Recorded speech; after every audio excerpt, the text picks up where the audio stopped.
Hello there and a very warm welcome to another edition of the program. I'm Victor Matthias. Now, the recent ban on motorcycle and tricycles by the Lagos State government has drawn mixed reactions from residents. While some say it is a step in the right direction, others, however, believe the move was inconsiderate to the plight of ordinary citizens. Today on the program, we will examine the reason behind the ban, alternatives expected to be put in place, and examples of highly populated cities with or without such problems. But let's catch our breaths as we go through the trending topics in the past week.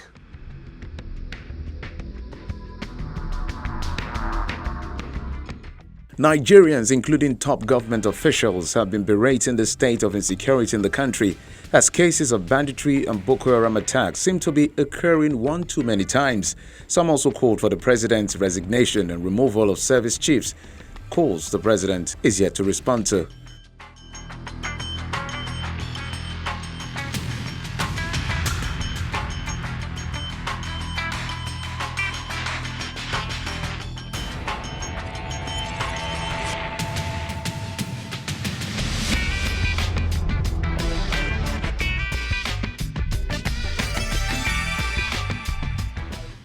The world has been in high alert as a killer virus that originated from China seemed to be spreading to other regions. The coronavirus has killed many, causing health officials in other countries to be at alert.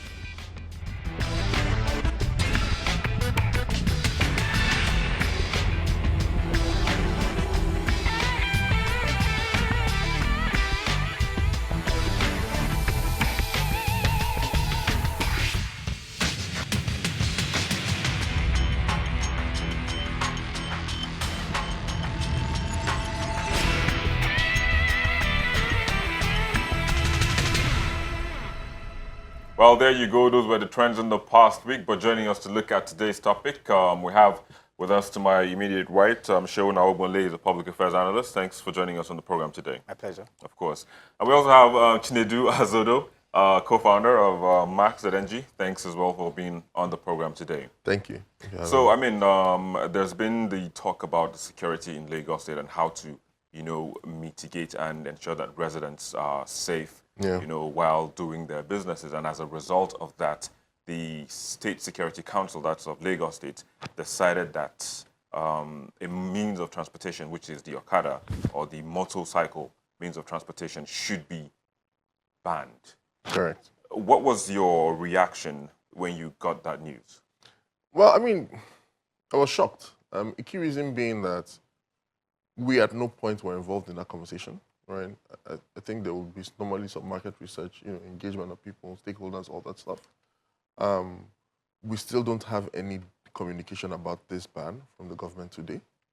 The news media heard about this. There was a press release. Yes, they heard about it before we heard about it. So it was someone who called to say, what is your comment? And I'm thinking, wait, comment on what exactly? That I thought was problematic. I think for us, the challenge we also have with this is, there's no clarity, right? So we say there's a blanket ban on Lagos, Okadas, Ekekes, etc. How will that be executed on, right? How does it affect the different businesses? How does it affect bikes over 200 cc, according to what's stated in the law, for example? There's questions around that, right? For Max and a few of the other players, Max, Gokada, a few of us, we met with the government at different points in time. I mean, if you look at it in the media, there's pictures of us engaging with them. Yeah, but they said they never give any license. It was just, I saw those pictures. There was no license agreement. Yeah, but the government, we were in operations before this government came into place, right? We were operating. Were you licensed to operate? We didn't. There's no requirement to have a license. So when we hear these questions around license, right, it's a new conversation being had. When we met with the government last year, we said, look, regulate us, right? If you can't regulate us, in fact, we have a regulatory framework. This is what we can recommend. Can you use this and regulate us? All right. But there has never, and then we even said to the government, please give us licenses if that makes it easier for you to regulate us, because we want to be regulated. All right, Shehu, so do you think this is a challenge? Oh, well, I think we have to talk about fundamentally how did we even get here in the first place. For me, I think the government has a good intention. You talked about two major things, risk associated with motorcycles and tricycles, and the other being, the insecurity part of the challenge. And the government is saying that, between 2016 and 2019, about 10,000 accidents have been recorded. That is, those have been documented in general hospitals in Lagos State, and excluding those that are unreported, and then 600 deaths have actually been recorded. So I think the government actually has a good intention, but for a city like Lagos that is elderly crowded, it is clogged, it is choked. For most of us, we find the policy quite untimely, and that makes it anti-people because it doesn't have the buy-in of the people. And before government can actually come up with this, kind of policy, government has actually failed to play its part of it. Has failed to play its part of, of the bargain. And why? Why do people have to resort to using, motorcycles or tricycles? In Lagos, annually, an average, commuter in Lagos spends 30 hours, weekly in traffic. About 1,560 hours annually in traffic in Lagos. That has effect on two major things. It has effect on mental health, and it has effect on productivity. Now, people have to wake up by 4 a.m. just to get to the office by 8 a.m. So what people are doing is that they have to resort to, ride-hailing startups, and, bikes, just to be able to beat the time and ensure that they get to places that they want to get to faster. So with this, do you think the challenge will be, because obviously you're saying there's a challenge there. Yes, the plan is going to be about, it's going to bring about a challenge. So with this now, are you saying that the challenge will be higher? So for me, Lagos has no business with traffic. A population of about 22 million people moving in, 8 million people moving daily in about 5 million vehicles in just about 9,100 roads, tiny road network. The entire roads in Lagos is just about 9,100.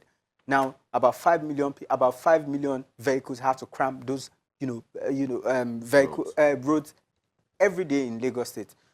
For Lagos that has comparative advantage compared to other cities in the world, Lagos already has an advantage. It has an advantage with rail, it has an advantage with water, and it has an advantage with the road transport network. So what government has failed to do over time is to integrate all of this advantage, the one you have on road, on water, and on rail, to be able to have a sustainable model for transport in Lagos. And that's what they've completely failed to do. So until they are able to do that, this palliative has to subsist. So already, we have the water taxes that are going, and then they've said that they're going to launch more boats, to have more of those taxes on the waters to ease the movement of people who, like you said, are pretty much waking up at the very early hours of the morning. But it's good. It's a good thing that you made mention of mega cities, or what I say, smart cities, which is one of the things that the Lagos State government has been making mention of. So for one, they say the Okadas are not part of the smart city plan, of Lagos. So just in comparison now of maybe a mega city and a smart city, what is obtainable in those kind of places? Smart cities, you would think a city like Tokyo is a smart city, right? Do they have Okadas or motorcycles? They don't have Okadas or motorcycles. They have lightning fast rail systems, right? They have public transportation that works, and they don't have the population density of Lagos. That's one. Mega city. There are different types of mega cities. So I think the thing is, when we think mega city, we think America, the UK. Southeast Asia, the mega cities all over Southeast Asia, right? In India, the mega cities. So New York is a mega city. Jakarta is a mega city. Do they have tricycles? Jakarta is built on motorcycles. That is where you have companies like Gojek and Grab, fighting like amazing battles and making transportation safe and affordable for people. You have countries like Malaysia with megacities where motorcycles dominate. You have countries like India with megacities where motorcycles and tricycles dominate, right? And you have countries like America with megacities where what dominates? Trains, right? So the reason why we say in Nigeria that, a megacity cannot be built on an Okada is because poor people drive Okadas. Did you agree with that? No, I don't completely, and I think I will be doing an injustice to the government if you are having to anchor your opinion on that. if you look at it, you didn't actually mention the peculiarities of most of these places that you're talking about. You have to talk about their peculiarities and the complexities of this, of these cities. Which before you now deploy, you now have What to are the deploy. complexities? No, hang on. Before you deploy what is best suited for them. For Lagos State, let's talk about the peculiarities of Lagos State. I already talked about Lagos having advantage with rail, having advantage with water, and having advantage with road. Going forward, you cannot expect Lagos State to actually anchor a sustainable transport model on Okadas, and that is one thing we have to agree. I understand that, yes, you also have a business to protect, but no, going forward, you cannot expect Lagos State to build its transport system on Okadas. The risk that is associated, it is very risky. Why? Between 2016 and 2019, more than 10,000 accidents have been recorded, excluding the ones that were not even reported, in the general hospitals. So that's a fantastic point. There are actually other hospitals. There are other hospitals that have not been factored into this index. But what you have is that what's it called? The risk that is associated with having to allow Okada drive is completely, it's on the high. And I don't think even the government would want to, so that fantastic points, right? The problem that you have displayed Right. is a lack of context. Okay. And that's not a personal thing, right? Okay.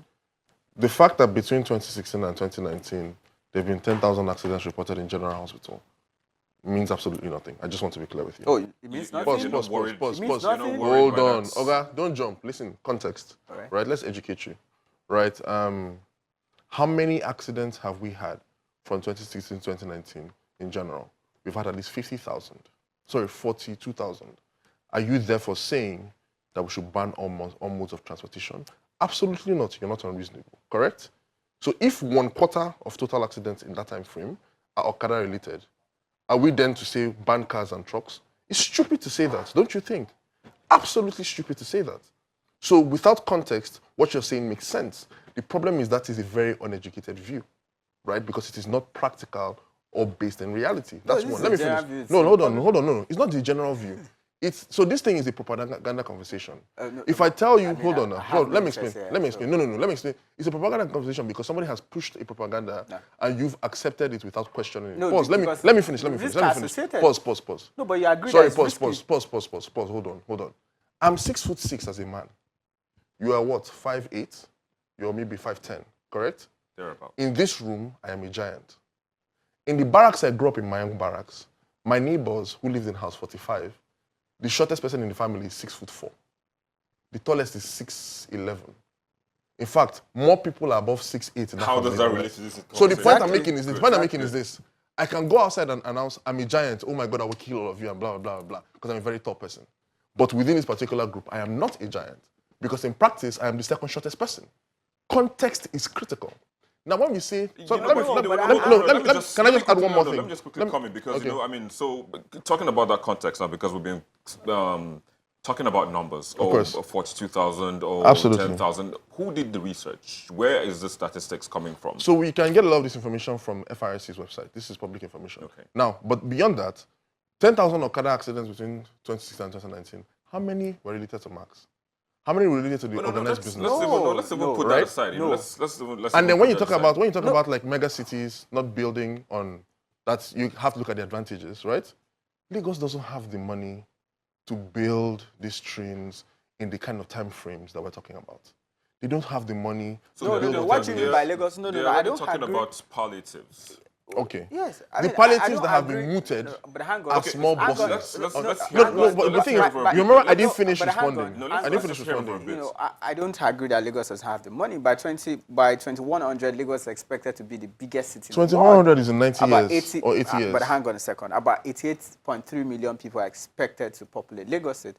And in fact, today, Lagos is actually the smallest country, is the smallest state in Nigeria, but it has the highest population of about 22 million people. Correct. So it already has the population advantage, and when you have population, you have wealth.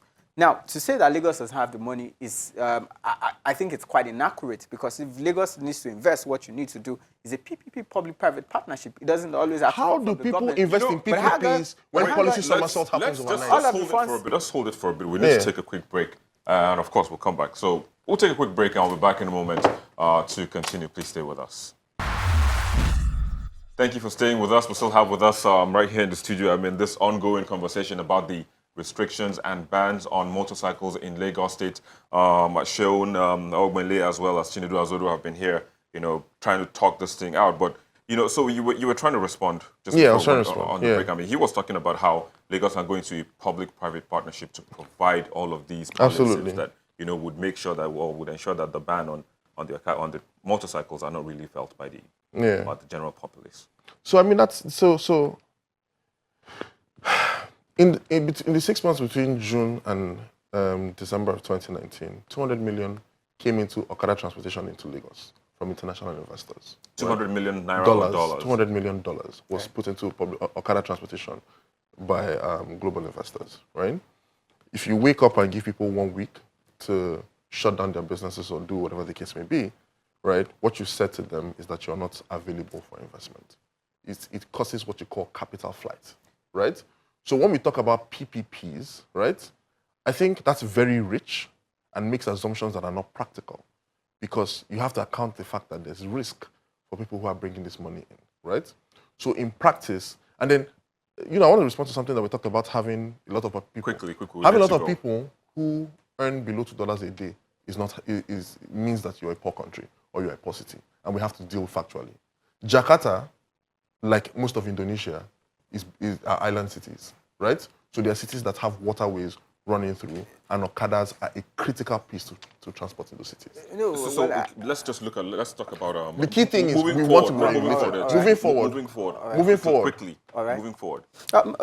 Moving forward, I think government needs to resign on decision for now until it is able to at least complete. There's already a real project in Lagos that is ongoing. I think that's going to be completed by 2021. Until they are able to introduce more buses ahead, they are trying to, introduce more safer, fast, transit BRT, into Lagos. And, until you are able to introduce the kind of competition that you need on water and to ensure the safety of people so that, what you reduce the pressure on road, more people can begin, once people have a sense of safety on water, more people would actually go on water and you reduce the pressure that you have on road. So for me, to the Lagos State government, and I'm going to say this, I don't know what Chinedu feels, but I'm saying that going forward, Lagos cannot anchor its major transportation model on Okadas, right? However, already, like I said, Lagos already has an advantage. It has water, it has road, and it has rail. So what the Lagos State government needs to do is to integrate all of this model into a sustainable model of transportation for Lagos State. And that is what is going to make it perfect. Lagos has no business with traffic. Moving forward for you, yes. So moving forward and wrapping up, I believe in a multimodal transport system that combines rail, water, buses, Okadas, everything, right? Buses don't solve a problem significantly in Lagos because we don't have the roads for them, right? Like you said, 9,000 plus roads, yes. And they're typically very small roads, yes, right? very. We have a massively growing population that is heavily unemployed, right? And we need to be able to employ those people. Okadas provide realistic employment. The average driver on the platform today makes 200,000 a month, right? After they finish owning their vehicles, they want to make another extra 40%. Well, shutting them down, you are not just exposing 2,200 drivers, right, to unemployment, you're exposing the people that depend on them. On average, about 5 to 7 people per person. Well, I hope all of these will be put into consideration, and of course, we'll have that safer Lagos where we can actually move freely and, everybody can be employed as well. Fantastic. And all of that. But thanks again for coming on the show. Thank you. Thank you for having us. Seun Ogbenle, Public Affairs Analyst, as well as Chinedu Azodo, Thank you for having us. Max at NG. We'll be back in a moment with the movie videos on our YouTube channel in the past week. Please stay with us.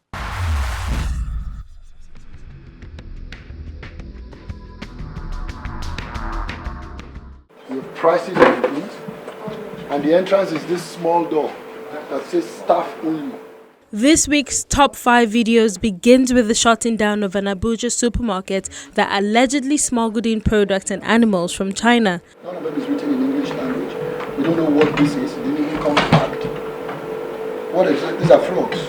So what is the way to get access to this part? You yourself, you don't have terminal access to this part of the store. Your access to this place is restricted.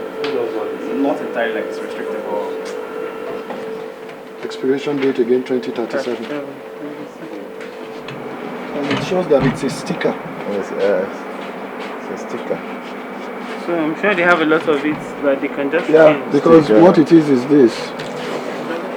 And Yeah, it doesn't expire, so you just keep changing it. With me today here are my 4 respected wives. Halima can stand up, please. 1. Uma, stand up. Mr. Speaker. Mr. Speaker.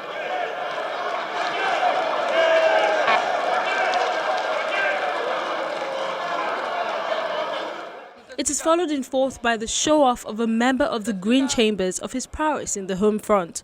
These 4 wives you have seen have produced 27 kids for me, and I'm still counting.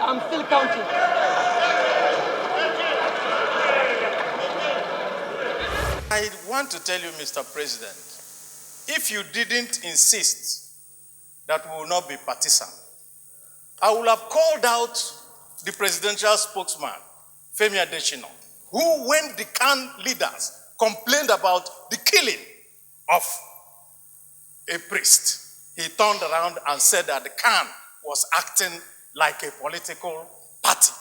Now that we are talking about it here, let me hear him say that all of us are acting like a political party.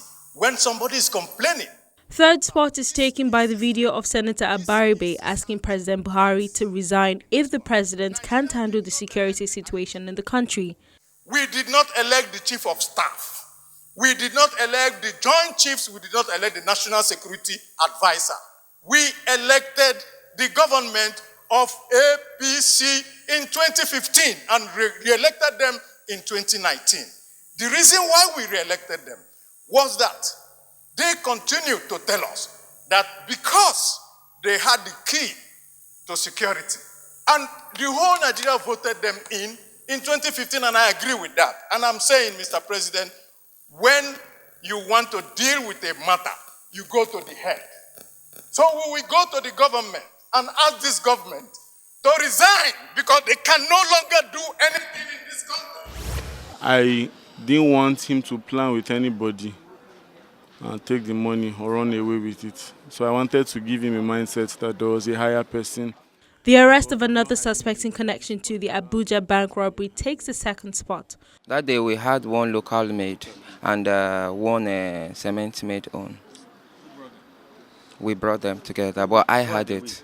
No, we are 3 weekends with it. It is in my house. Because when we made them, we dropped them in the house. That local pistol, I have it. But the other cement on, we 3 constructed it. The mastermind of this heinous act. Then we have Arinze Uzo. He is Arinze Uzo, also 26 years of age. Then we have Solomon Cletus. He is Solomon Cletus, 30 years of age. And then we have Israel Obiageremu, 35 years of age. They conspired to carry out this serious and disturbed act. While suspects narrating how they murdered billionaire businessman Ignatius Odunukwe takes top spot as the most viewed video in the past week. It wasn't what I planned in my life because I didn't even think of killing anybody before then. Because what happened, I don't even know how it happened. Because he didn't tell us that he wants to kill the man. So once the man is dead and I don't have any other way to free myself, that was the reason I came back to help him and carry the body out. It wasn't my intention to kill Chief. I have not done kid in my life before. I invited him over the property sale, and I invited him to my hotel room. He came to my hotel room. Before then, they've already stationed in my room. So when he came, I screamed at him. At the point of trying to grip his fears, they were able to get him from the back. And there you go. Those were the most viewed videos on our YouTube channel in the past week. But now that the line has been drawn, Lagos residents will keep fingers crossed and see how the ban will be implemented as time goes by. And that's the program this week. Thank you for watching. I'm Victor Matthias. Bye for now. But don't forget, the conversation doesn't end here. It continues via the social media addresses showing on your screen, as well as the hashtags.